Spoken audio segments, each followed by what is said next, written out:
amigos, ainda bem que é terça-feira, dia de Rolando um Papo. Lembrando que vocês podem acompanhar nosso Rolando um Papo toda terça-feira, às 22 horas e aos sábados, das 11 ao meio-dia, pela TV Vale, a TV que o Vale vê, ou pelo nosso site www.tvvale.net.br. Um agradecimento especial aos nossos parceiros, Laboratório Oswaldo Cruz, um dos mais conceituados centros de análises clínicas do Brasil, Rua Visconde de Guaratinguetá, número 99, pertinho da rodoviária. Escapulário, onde você encontra o melhor da moda feminina. Salão Alto Astral, o endereço da beleza. Morana Acessórios, Ado Móveis da cidade de Potim, Jornal da Cidade, ao fotógrafo João Ataíde e ao programador visual Luciano Feitosa. O programa Rolando um Papo vai abordar temas pertinentes ao nosso dia a dia, à nossa região, ao nosso estado, ao nosso país. O que rola por aí será discutido aqui. A opinião de hoje é a seguinte: a cidadã Fabiane Maria de Jesus foi espancada no Guarujá, litoral de São Paulo, no dia 3 de maio, sábado. Fabiane, depois de ser espancada, faleceu. Fabiane tinha 33 anos, a idade de Cristo. Aproximadamente 100 pessoas cometeram esse crime. Fabiane era mãe de 2 filhos. O motivo alegado para a prática da barbárie. Fabiane era parecida com uma mulher que sequestrava crianças e usava as crianças sequestradas em rituais de magia negra. Como se atos ou desatinos de outros fossem suficientes para justificar atrocidades cometidas por quem se autodenomina julgador, capaz de determinar, portanto, o bem e o mal. Que tipo de ser humano está escondido em nós? Que tipo de pessoa, ou no caso específico de pessoas, se porta e se sente com competência para inventar uma norma social que dá a eles o veredicto, o fim, um acordo explícito, pré-estabelecido de quem deve viver ou morrer? Que tipo de ser humano se sente desobrigado a cumprir regras instituídas em uma sociedade? Que não sente culpa ou remorso, que faz da selvageria um caminho, da brutalidade uma conduta. Como se no tribunal da vida os bárbaros fossem absolvidos porque entendem que fazer justiça com as próprias mãos os torna melhores. Uma categoria acima, um upgrade. Afinal, eles são os justiceiros desses novos tempos. A exemplo do que aconteceu no Rio de Janeiro, em que um cidadão ficou nu amarrado a um poste. Há tantos outros que ficam por aí e não são identificados, são enterrados como indigentes. Que sociedade é essa que tem demonstrado pouco apreço pelo irmão, que não consegue ser solidária, que quer os benefícios, quer direitos, sem, no entanto, reconhecer os seus deveres? O retrato de civilização que está pendurado em nossas salas nos indica que temos um caminho longo pela frente, que sim, precisamos começar de novo e aprender. Precisamos nos educar, precisamos nos indignar sempre, precisamos aprender a ser humanos de novo. Precisamos de humildade e decência para recomeçar. O número de vezes necessário ainda não foi descoberto. Temos que tentar. Precisamos de discernimento, acreditar que a justiça é capaz de punir culpados mesmo tarde e que o que diferencia uns dos outros, os bons dos maus, é uma linha tênue. Enquanto alguns recuam, outros atacam. A todos os homens é dado o livre-arbítrio. Uns matam, outros salvam. Uns estão libertos porque o preconceito não os detém. Outros estão presos porque ainda se encontram em estado bruto e agem com a rudeza que forma e molda o seu caráter. Aqueles que espancam e levam ao óbito o próximo se encontram nesse estágio. Que tipo de ser humano está escondido em nós? Simples assim. O entrevistado de hoje é o empresário e vereador Marcos Soliva, casado, uma filha. Marcos se encontrou na política. O empresário e o político conversam hoje conosco no Rolando um Papo. Bom, nós estamos recebendo hoje no programa Rolando um Papo o empresário e vereador Marcos Soliva. Marcos, muito obrigada pela presença. É um prazer receber você aqui no nosso Rolando um Papo. Olá, amigos. Olá, Adriana.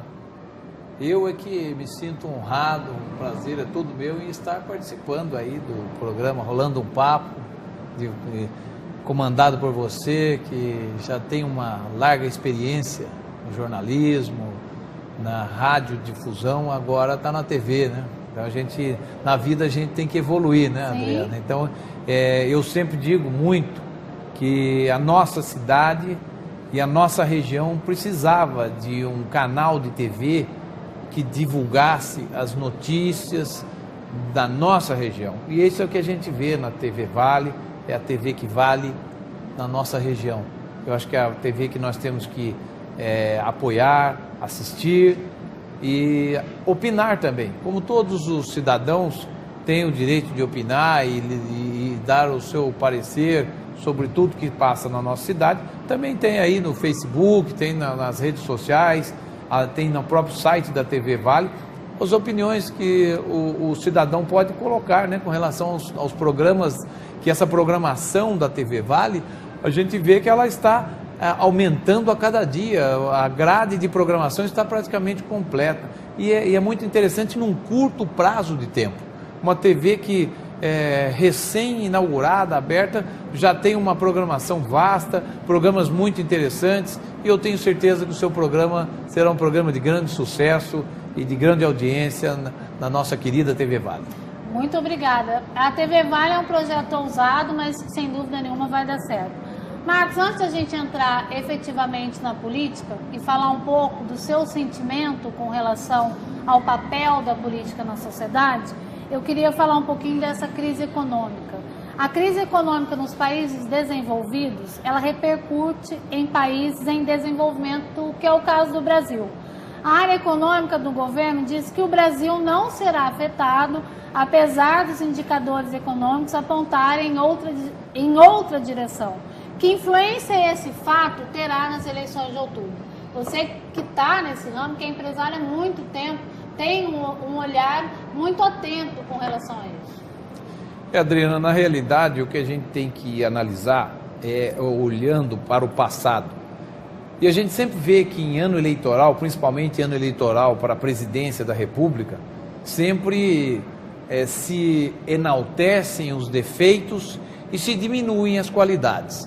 Esse é um desserviço que a classe política presta ao nosso país, porque no ano eleitoral deveria ser um momento de muita serenidade dos candidatos, que deveriam colocar as suas plataformas de governo, as suas propostas de governo, sem procurar um ataque direto, não ao governo apenas, mas à economia do país, à situação do país, porque o Brasil é um país que tem a sua vocação de desenvolvimento, de crescimento. Existem os desafios a serem atingidos? É óbvio que existem, sim, mas o Brasil hoje, eu coloco o meu posicionamento, o Brasil hoje é um país que tem água e terra em abundância.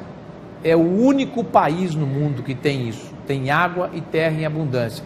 Isso nos dá um potencial de capacidade de produção, de área agricultável, que hoje nós temos apenas 30% dessa área agricultável ainda aproveitada, e o Brasil hoje é uma potência mundial na agroindústria, é maior exportador em diversos segmentos da agroindústria, tanto da parte de carne de frango, como na parte de produção de grãos, sem contar as riquezas minerais que nós temos em nosso país. Então o Brasil hoje é um país altamente viável para o mundo, porque hoje, se você fala para os países desenvolvidos, qual é o maior risco que eles temem?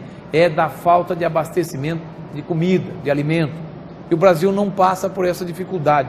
O Brasil é um país exportador de alimento, é um país potencialmente rico em minerais. Nós temos ainda uma exploração mineral grandiosa. O Brasil não tem como ser um país considerado que não dará certo, um país que enfrentará a crise mundial, porque nós temos os fundamentos da nossa economia muito bem estabelecidos, nós temos a economia equilibrada, a inflação controlada.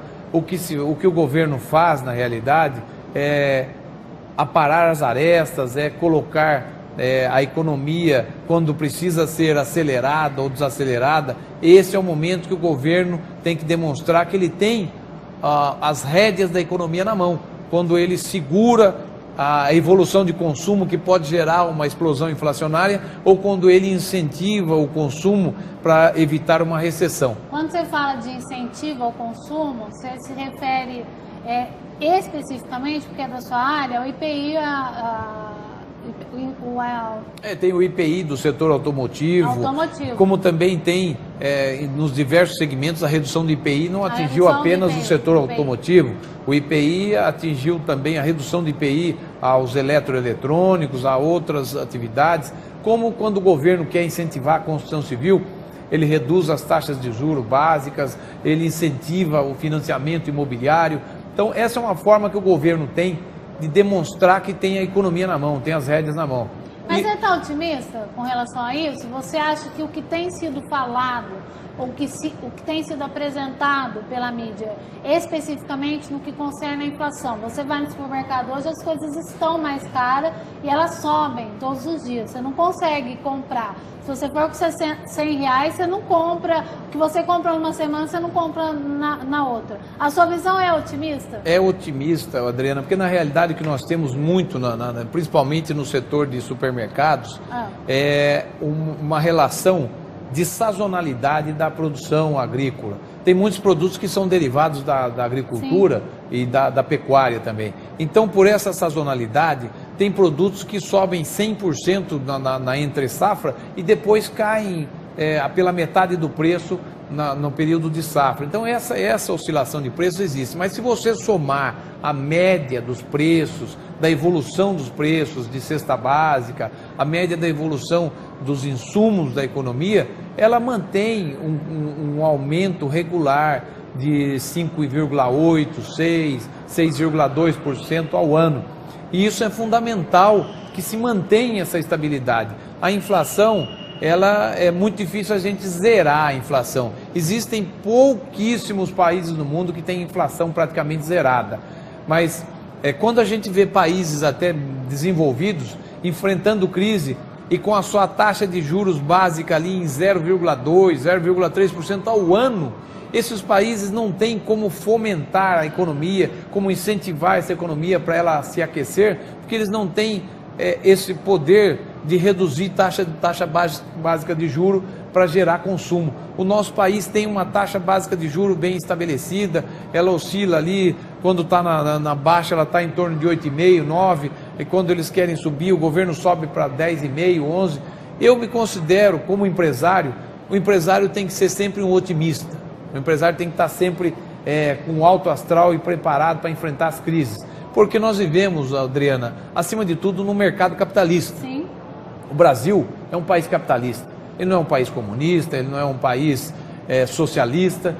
E o capitalismo está sujeito a períodos de lucros, períodos de prejuízo, mas o mais importante é cada empresário fazer o seu papel, administrar bem o seu negócio, evitar gastos desnecessários, gerar empregos e contribuir com a arrecadação de impostos para o seu país. Então isso nós temos que ter em mente. Os cidadãos que entram no mercado capitalista como empresários, pequenos, microempresários, os grandes empresários, têm que estar cientes que têm que saber administrar a sua empresa, tanto nos tempos de euforia como nos tempos de crise. Sim. Porque senão você somente vai viver um mar de rosas, e a vida não é isso. Cada dia você tem que estar matando um leão, cada dia você tem que estar enfrentando as dificuldades que o mercado lhe oferece, as adversidades.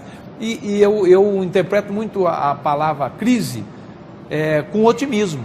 Sim. A crise tem que ser interpretada com otimismo, porque se você tirar a letra S da palavra crise, ela se transforma na palavra crie.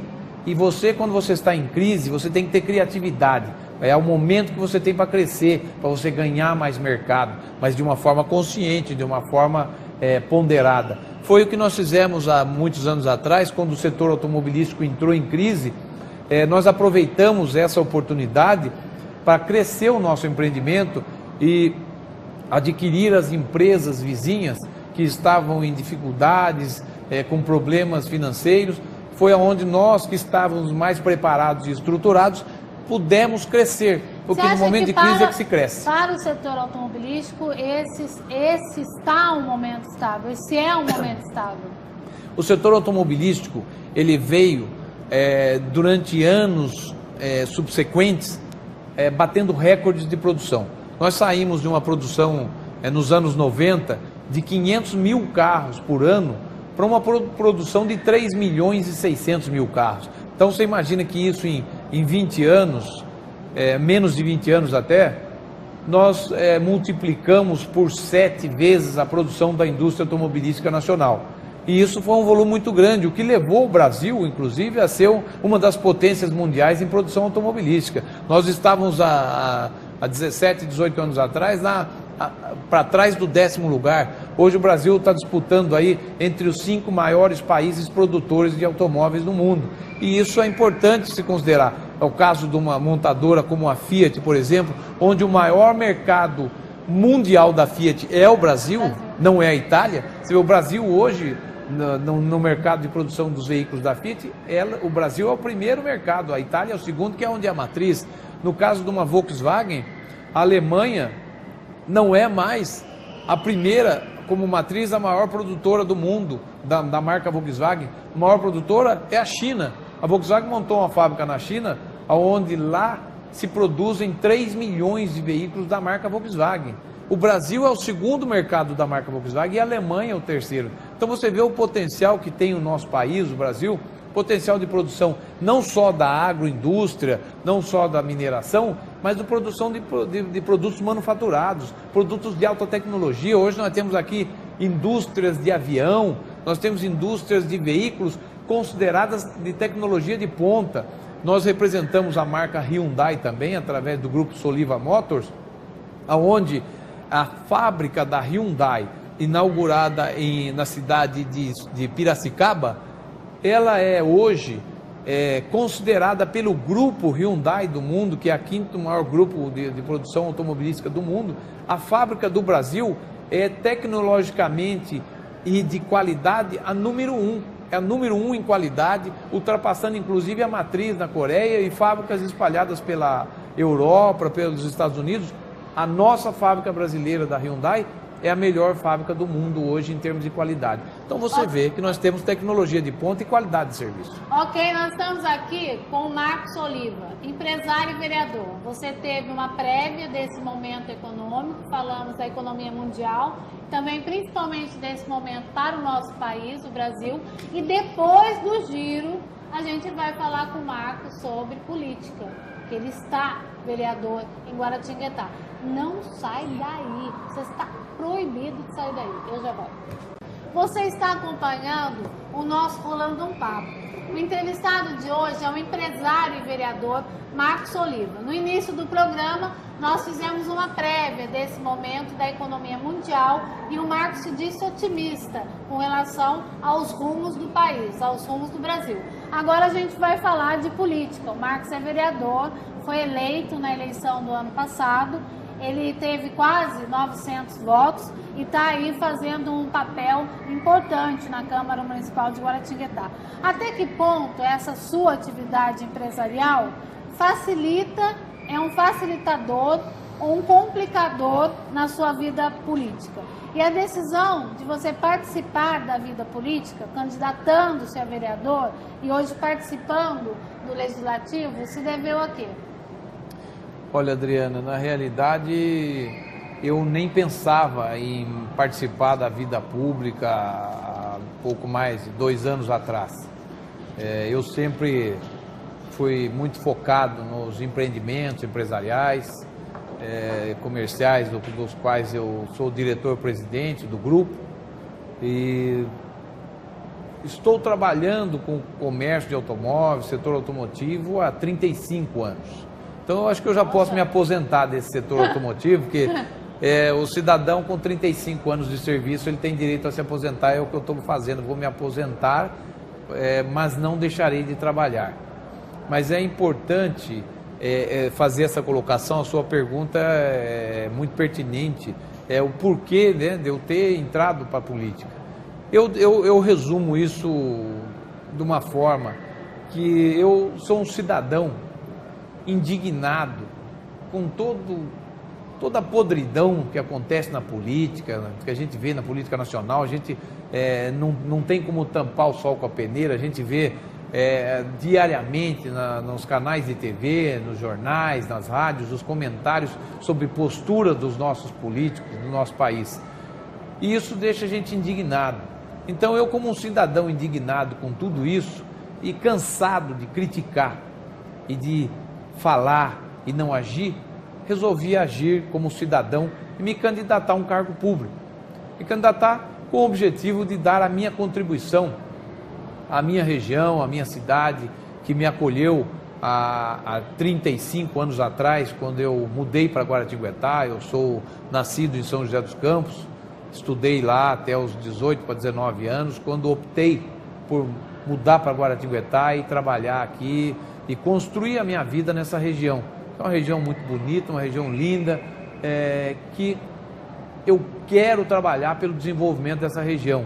Essa região precisa de pessoas focadas nesse trabalho. Então, fui convidado em final de junho de 2012, pelo então candidato a prefeito, Dr. Miguel Sampaio, que me convidou a ser candidato a vereador pela coligação. Eu, até esse momento, eu nem pensava, mas devido à insistência do Miguel, eu acabei aceitando o desafio e tinha apenas 3 meses para fazer uma campanha, porque na época eu ainda citei que eu não era ligado a nenhuma entidade de bairro, eu não era presidente de escola de samba, eu não era ligado a algum órgão assistencial que pudesse me dar algum destaque perante a população, presidente de associação de bairro também não. Eu sempre me dediquei aos meus negócios, ao meu trabalho da empresa, apesar da empresa sempre estar focada também no seu lado social, o lado de investir no lado social.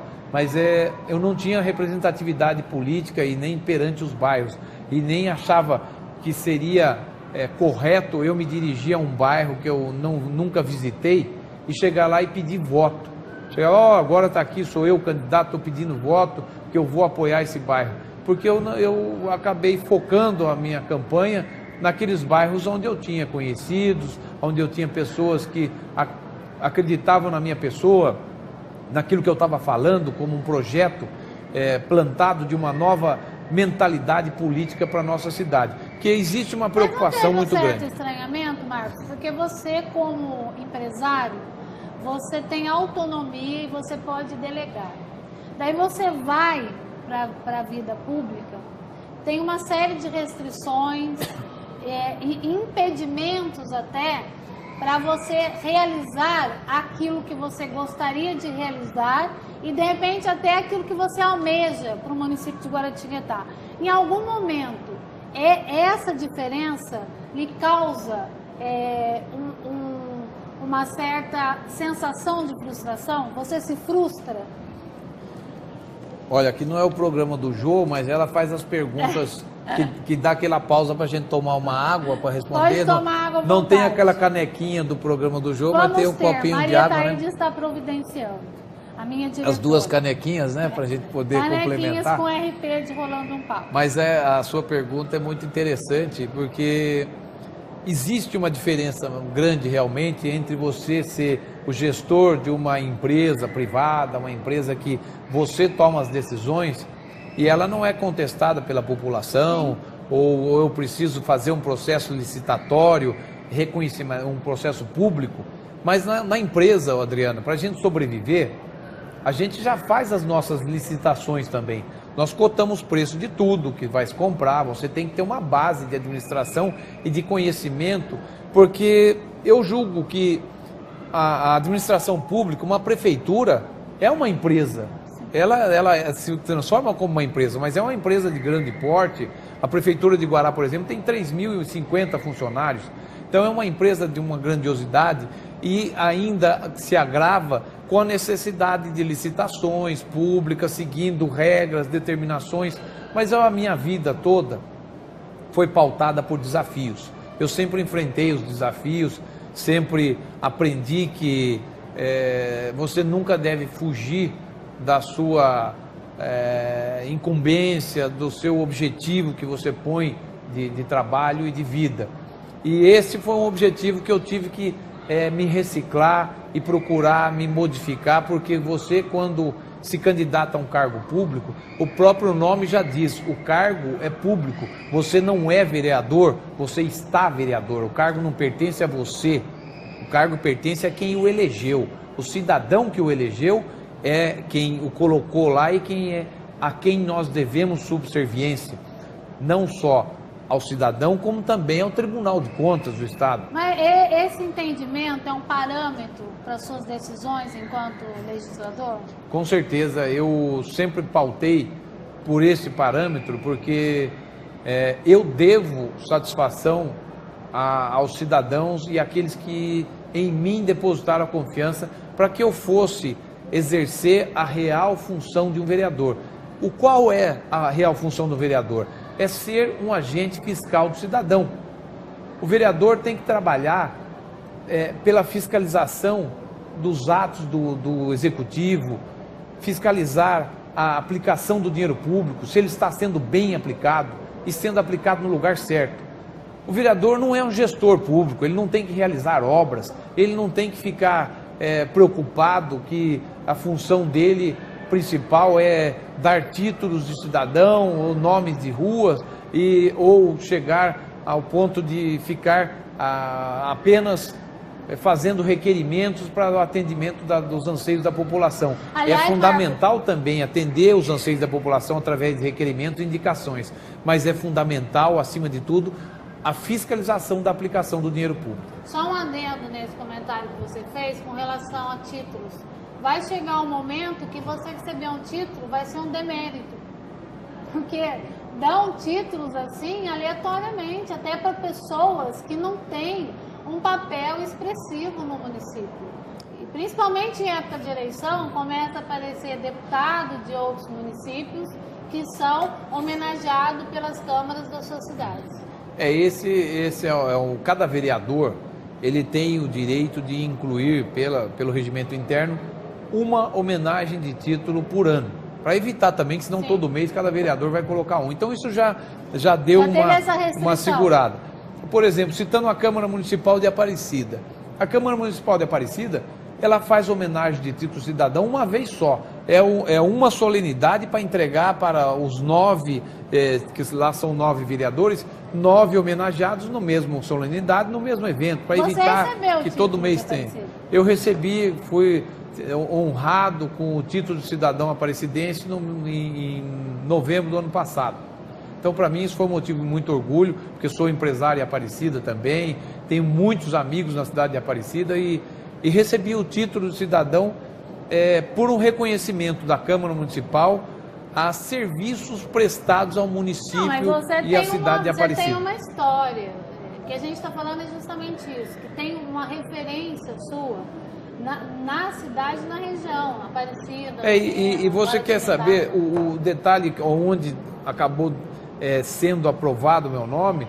Foi pelo meu interesse em investir na cidade de Aparecida, em empreendimentos na cidade de Aparecida, gerando empregos e gerando rendas e arrecadação para o município. Eu até citei no meu discurso, quando eu recebi o título de cidadão, que a contribuição da minha empresa para a cidade de Aparecida, no caso, era, além de apoiar os projetos sociais, dos quais a gente sempre apoia, todos os anos, os projetos em benefício da APAE e de outras entidades assistenciais da cidade de Aparecida, é também a fonte geradora de empregos e de arrecadação de impostos, das quais 50% do ICMS gerado volta para o município através do Fundo de Participação dos Municípios. Imposto E sobre serviços. dá uma ordem em torno mais ou menos de R$1.200.000 por ano para investimento na cidade de Aparecida. Isso retorna para os cofres públicos como um investimento para que a prefeitura invista isso em projetos sociais, em obras públicas, em infraestrutura, em escola, em saúde, em educação. Então isso é o papel que a gente deposita depois o voto nos vereadores para que eles fiscalizem se aquele dinheiro que nós, empresários, depositamos nos cofres públicos estão sendo bem aplicados. Então é muito interessante essa relação quando você fala um empresário entrar para a política, porque o empresário, ele entra na política, ele não entra normalmente pelo dinheiro, porque eu inclusive fiz questão de salientar isso, porque eu paguei as minhas contas até hoje com o fruto do meu trabalho. Eu não precisei do dinheiro público, não é demérito nenhum de quem precisa do dinheiro público para pagar suas contas. Mas eu não preciso do dinheiro público para pagar minhas contas, até hoje não precisei. Então eu entrei na política realmente por um ideal político, para trabalhar por uma cidade melhor, por uma região melhor, para que a gente sinta prazer de morar nessa região e sinta orgulho dos políticos da nossa região. Bom, eu estou aqui recebendo no Rolando um Papo o empresário e vereador Marcos Oliva. Um giro rapidíssimo, eu tenho certeza que você não vai sair daí, porque o Marcos ainda tem muita coisa para falar com você. Rola um papo comigo, hein? Não sai daí. Eu estou recebendo no Rolando um Papo o empresário e vereador Marcos Oliva. Muito já foi discutido aqui, o papo está rolando muito à vontade com o vereador Marcos Oliva. Já falamos de economia mundial, falamos da sua vinda para a política, ele que saiu, não deixou de ser empresário, mas é um empresário que tornou-se vereador. E se a gente fosse usar uma metáfora, você se considera o ator principal, Marcos Oliva empresário, coadjuvante, Marcos Oliva vereador, até pela função legislativa. Na realidade, eu na minha empresa, eu nem me considero, me considero todo poderoso, ator principal, primeiro porque eu sempre falo para os meus colaboradores... Você não é ditador? De forma nenhuma. Relação sua com seus funcionários, ela é como? No mundo globalizado de hoje, nas economias capitalistas, bem como nas empresas onde a gente depende dos nossos colaboradores, dos nossos parceiros de trabalho, não existe espaço para decisões ditatoriais, a gente sempre troca ideias, eu tenho pessoas, evidente, de confiança para a gente traçar os destinos da empresa, mas eu respeito cada um dos nossos colaboradores, desde aquele que faz o serviço de limpeza, até aquele que administra fluxo de caixa, aquele que tem o poder de negociação das compras de materiais, de equipamentos, a diretoria, porque cada um dos nossos colaboradores da empresa, ele é participante desse processo, ele é um dos proprietários da empresa também, porque o ganho dele está relacionado à empresa, como também está o meu, dos meus colegas de diretoria, da equipe de vendas. Então cada um dá a sua parcela de contribuição nos andamentos do negócio da empresa, e a importância de cada um é enaltecida e é reconhecida, porque você imagina uma empresa que não tem alguém que faça aquela limpeza diária. Como é que fica a empresa se aquela pessoa não faz a limpeza? Então a empresa é justamente isso, como você citou, é uma engrenagem, e que qualquer dente dessa engrenagem que emperre, essa empresa passa a ter uma deficiência no seu serviço prestado, uma deficiência no produto que é oferecido. Então eu julgo que tanto na política como na empresa, eu não sou o dono da verdade, eu tenho as minhas falhas, ninguém é perfeito, a gente é passivo de cometer erros, mas a gente procura o mais próximo, estar mais próximo da perfeição, mais próximo da correção, ser uma pessoa correta, uma pessoa que tenha caráter e que respeite aqueles que convivem ao seu lado, bem como eu respeito meus colegas de Câmara Municipal, respeito a posição de cada um, respeito a decisão de cada um, e a gente convive sempre em harmonia. Você ouve seus funcionários, isso é taxativo, não tem uma vírgula ou um senão, você acabou de dizer. E você ouve hoje as pessoas que o elegeram, quando as pessoas vão até você, elas falam o quê? Qual que é a sensação que você tem daquilo que você ouve e o sentimento que as pessoas passam para você pode ser traduzido como? Olha, eu estou muito satisfeito com a manifestação das pessoas que se dirigem até mim, apoiando a minha forma de trabalhar, demonstrando que eu estou no caminho certo, que eu estou no caminho correto. Inclusive eu tenho no meu Facebook aberto, inclusive, eu acho que o homem público ele tem que ser o mais transparente possível. Eu tenho o canal de comunicação do meu Facebook, no meu cartão de vereador tem o meu telefone celular particular, tem o meu site, nós criamos um site www.marcussoliva, Marcos com U, fica 2 S juntos, marcussoliva.com.br, aonde nesse site eu presto contas de satisfação de todos os meus atos da política. Tudo que eu faço, tudo que eu fiz até hoje na política está lá no meu site. Todos os projetos de leis, os requerimentos, as indicações, todos os meus comentários em tribuna, as defesas dos meus projetos de lei, dos meus requerimentos. Isso é você dar a satisfação ao cidadão daquilo que você está fazendo. Isso é fundamental que cada homem público tenha isso em mente. Ser o mais transparente possível para que ele tenha o respeito do cidadão, para que ele conquiste a confiança do cidadão, para que quando ele precisar do apoio, quando ele precisar do voto do cidadão, ele os tenha, para que ele não tenha ao contrário, porque eu julgo aquilo que eu aprendi com meu pai, Adriana, abrindo um parênteses, meu pai sempre nos falou que o maior patrimônio que ele nos deixaria seria o nome dele.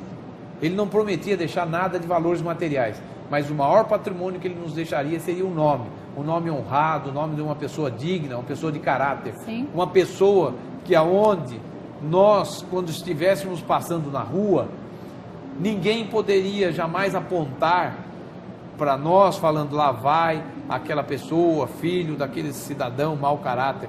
Isso ele se comprometia com a gente, de deixar um nome honrado para que a gente pudesse caminhar na rua de cabeça erguida e sabendo que nós não devemos nada a ninguém.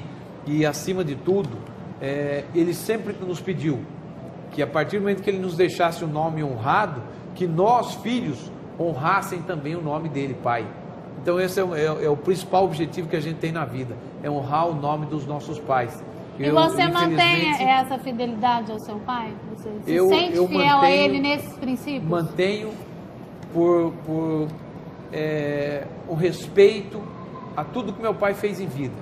Meu pai construiu uma história de vida dele, ligada a tanto como empresário, como trabalhando pelo Lions Club e entidades assistenciais, e eu, que não tenho mais nem meu pai nem minha mãe, a gente que sabe o que eles plantaram na vida e demonstrando os caminhos aos filhos, de como deveria ser uma vida com caráter, com dignidade, para que a gente tivesse a cabeça tranquila, deitasse a cabeça à noite no travesseiro e dormisse tranquilo, sabendo que não fez mal a ninguém. E respeitando acima de tudo, sabendo que o nosso direito cessa quando começa o direito do seu par, do seu vizinho, a pessoa que está ao seu lado. Então isso é fundamental, cada um tem em mente, para não invadir o direito do próximo, respeitar o direito do próximo, sabendo que onde começa o direito do próximo, encerra o seu.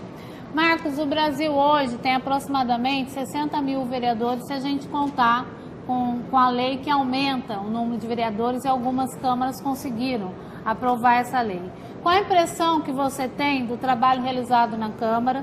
E você entende que o trabalho do vereador tem produtividade, considerando o impacto financeiro nos cofres públicos? Qual é a relação custo-benefício? Na realidade, Adriana, não é analisar o trabalho do vereador tem assim, uma produtividade.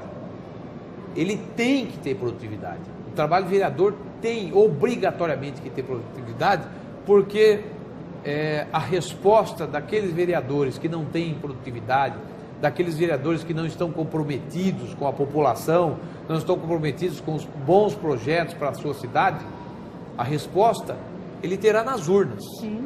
Porque os cidadãos estão cada vez mais politizados, o cidadão está cada vez mais indignado com a atuação de homens públicos que pregam no período eleitoral uma coisa e quando ganham a eleição, se elegem, viram as costas para o cidadão e começam a trabalhar de uma forma que prejudique aquilo que ele se comprometeu com a cidadão, que é trabalhar como agente fiscal. Você cumpriu o que você prometeu? Os compromissos que foram assumidos por você, melhor dizendo, foram cumpridos? Não, não foram cumpridos na totalidade, porque eu não consegui ainda um dos meus objetivos, que é trabalhar incansavelmente para trazer para a nossa região o desenvolvimento da indústria, do comércio, trazer mais indústria para a nossa região, fazer com que os meus projetos de lei sejam aprovados, porque eu tento de todas as formas colocar projetos de leis que tragam mais organização, que tragam mais controle das contas públicas, tento colocar projetos de lei para o desenvolvimento da indústria, do comércio, porque eu sempre digo, não é só porque eu sou empresário, mas a indústria é a grande mola propulsora do desenvolvimento de uma cidade, de uma região. A indústria gera, além de empregos em massa, gera uma grande arrecadação de tributos que se reverte em benefício para a cidade. A indústria paga ao seu industriário de 3 a 4 vezes mais do que paga para um comércio, para um comerciário. Então você, com uma indústria estabelecida numa cidade, você gera a essa cidade uma renda per capita maior, você gera uma possibilidade de arrecadação, você com mais indústrias na sua cidade, você é capaz de imaginar uma melhora até na saúde pública, porque a indústria tem para os seus funcionários planos de saúde, e o funcionário tendo um plano de saúde, ele não vai frequentar a fila do SUS, que a fila do SUS sim seria para aquele cidadão que não teve a oportunidade de um emprego na indústria, aquele cidadão que não está bem empregado no comércio e que enfrenta dificuldades até de arrumar um emprego, ele sim vai precisar do serviço público de saúde, e aí com mais pessoas empregadas na indústria, nós teremos menos fila no SUS. Então é onde eu falo que a indústria ajuda até a saúde pública municipal. Bom, eu estou conversando com o empresário e vereador Marcos Oliva. Vou dar um giro, prometo, que é muito rápido, e depois você vai vir aqui comigo, rolar um papo, eu, você e o Marcos Oliva.